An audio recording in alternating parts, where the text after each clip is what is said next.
विभाग परिषद व्याख्यान परिषद राष्ट्रपति प्रतिमा सिंह पाटिल पूर्व सदस्य को सम्मानित कर रहे हैं।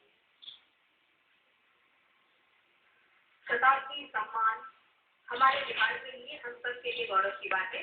एक बार फिर से आपसे बड़ी कृतज्ञता। और अब महामहिम राष्ट्रपति भारत श्रीमती प्रतिभा देवी सिंह पाटिल जी को सुनने, उनके आशीष लेने की बारी है। हमारे बीच पधार रही है उद्बोधना के लिए राष्ट्रपति भारत।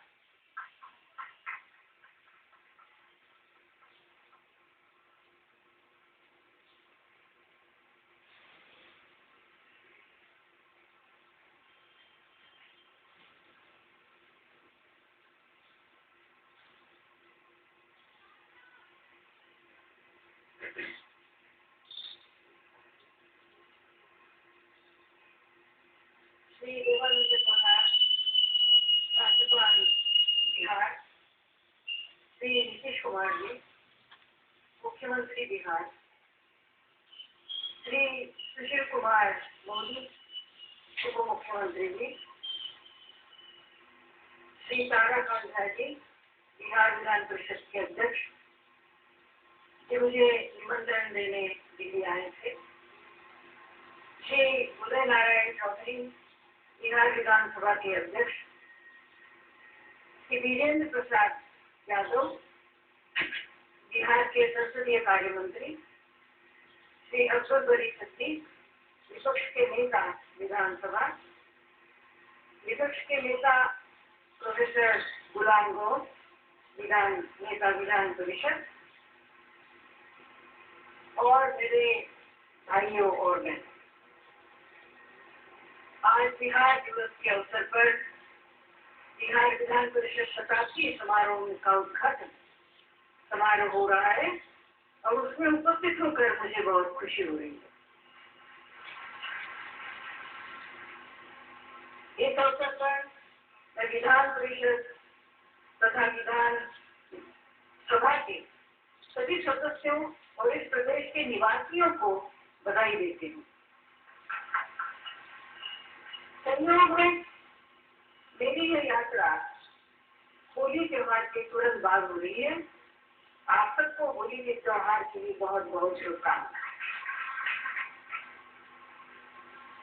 यह एक ऐतिहासिक अवसर था जब बांकीपुर में 20 जनवरी 1913 को तत्कालीन विधान परिषद की पहली बैठक हुई। इस विधान परिषद को जन कल्याण के लिए उन्होंने जो काम किए उसका श्रेय जाता है। आजादी के बाद संविधान को अंगीकार किए जाने पर बिहार के लिए त्रिसदनीय विधानमंडल की प्रावधान के तहत इस विधान परिषद का गठन किया गया था और इसकी पहली बैठक 1950 में हुई थी। त्रिसदनीय व्यवस्था में कानून पूरी तरह चर्चा करने का एक और अवसर मिलता है जिसमें विभिन्न तरह की विचारधाराओं और नजरियों को ध्यान रखा जाता है। बिहार का इतिहास वास्तव में संस्कृति और सभ्यता का इतिहास है। यहाँ से भारत के दो बड़े राज्यों का उदय हुआ। सबसे पहले सम्राट चंद्रगुप्त मौर्य, उन्होंने मौर्य साम्राज्य की नींव रखी। इसके बाद चंद्रगुप्त प्रथम के समय गुप्त साम्राज्य की स्थापना हुई। गुप्त युग को भारत का स्वर्ण युग कहा गया और इस युग में साहित्य, विज्ञान, गणित, धर्म तथा दर्शन में बहुत तरक्की की। कालिदास, आर्यभट्ट, वराहमिहिर, विष्णु शर्मा, वात्स्यायन तथा पुष्पदंत जैसे विज्ञान और विद्वान लोग इस युग में हुए थे। बिहार में स्थित ऐतिहासिक विक्रमशिला तथा नालंदा विश्वविद्यालय प्राचीन भारत में विश्व के महानतम विद्यालय थे। ये खुशी की बात है कि अब नालंदा विश्वविद्यालय का फिर से पुनरुद्धार किया जा रहा है। एक अंतर्राष्ट्रीय संस्थान के रूप में नालंदा विश्वविद्यालय की स्थापना बहुत से देशों के सहयोग से की जाएगी। इस संस्थान में महात्मा बुद्ध की शिक्षाओं के साथ विभिन्न विषयों की शिक्षा भी दी जाएगी, जिसका लक्ष्य छात्रों तथा विद्वानों के बीच सद्भावना पैदा करना होगा। बिहार की भूमि ने न केवल देश को वरन पूरी दुनिया को महान चिंतक, ज्ञानी और दार्शनिक किए। बिहार की यह धरती धार्मिक और सांस्कृतिक समन्वय की भी धरती है। इसी प्राचीन भूमि पर महर्षि वाल्मीकि ने रामायण की रचना की थी।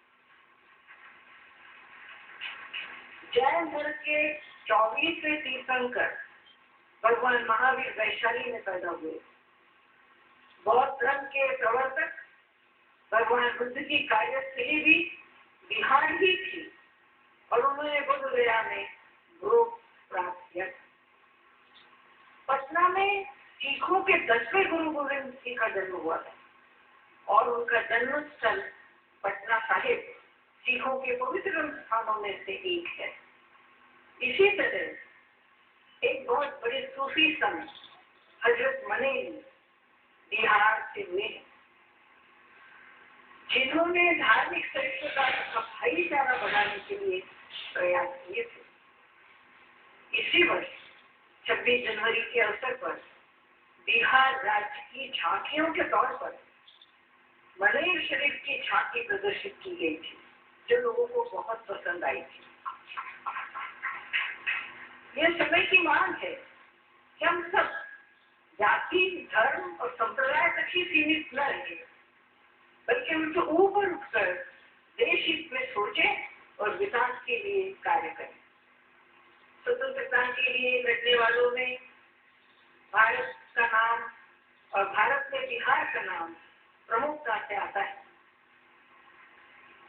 इस भूमि के सुपुत्रों ने स्वतंत्रता संग्राम में बढ़ चढ़कर भाग लिया।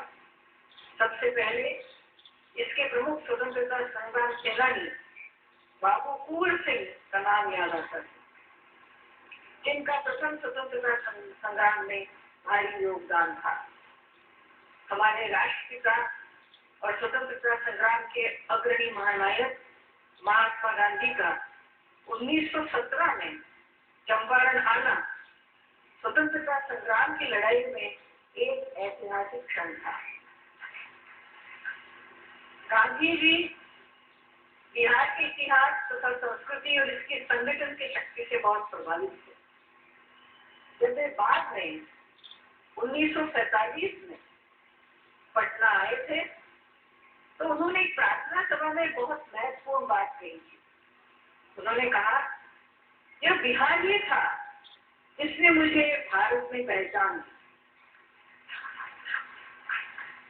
जब मैं पंचारण पहुंचा तो पूरा देश जाग उठा, ये महात्मा गांधी जी ने कहा। और डॉक्टर राजेंद्र प्रसाद जी गांधी जी के साथ इस आंदोलन से जुड़े थे।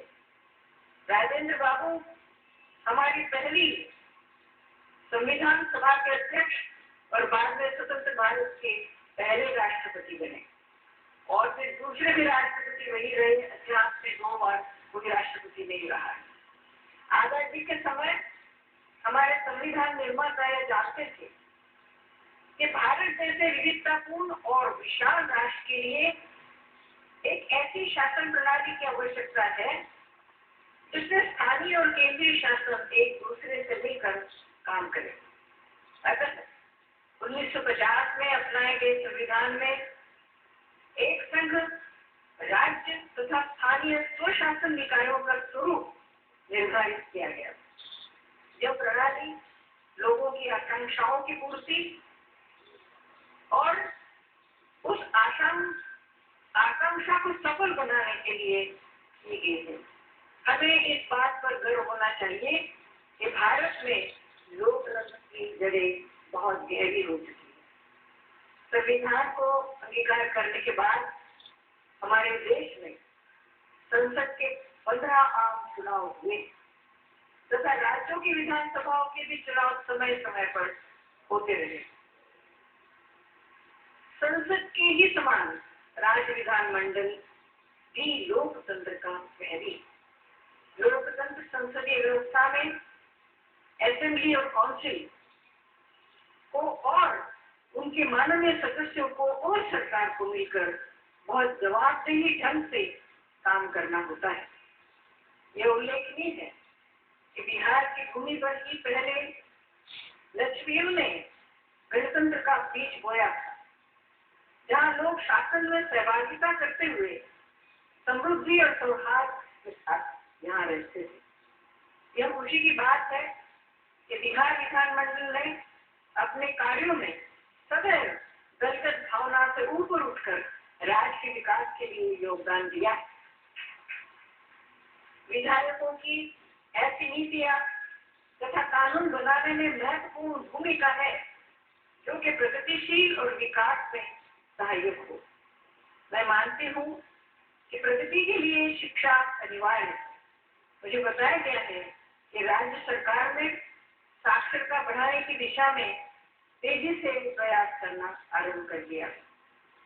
बिहार में बड़ी संख्या में युवा, उनको अच्छी शिक्षा, प्रशिक्षण तथा अच्छे मूल्य देकर आदर्श नागरिक बनाए जाने की जरूरत है और बिहार ये कर सकता है।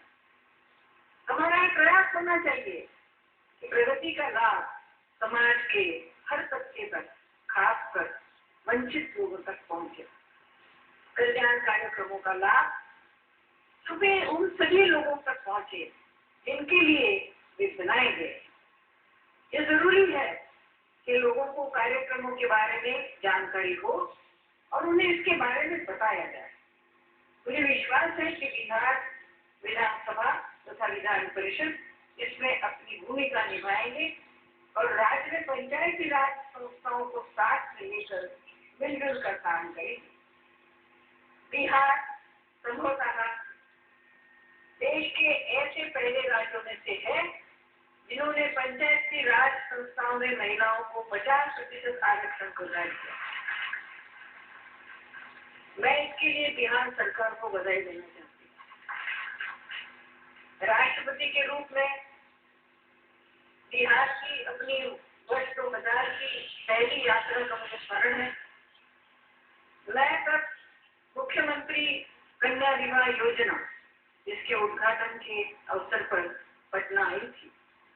मैंने तब कहा था कि हमारा लक्ष्य होना चाहिए कि महिलाओं को काम करने के अवसर मिले, उनके लिए ऐसा सामाजिक परिवेश बनाया जाए जिसमें महिलाएं सम्मान और गरिमा के साथ खड़े रहकर राष्ट्र के निर्माण में अपनी भूमिका निभा सके।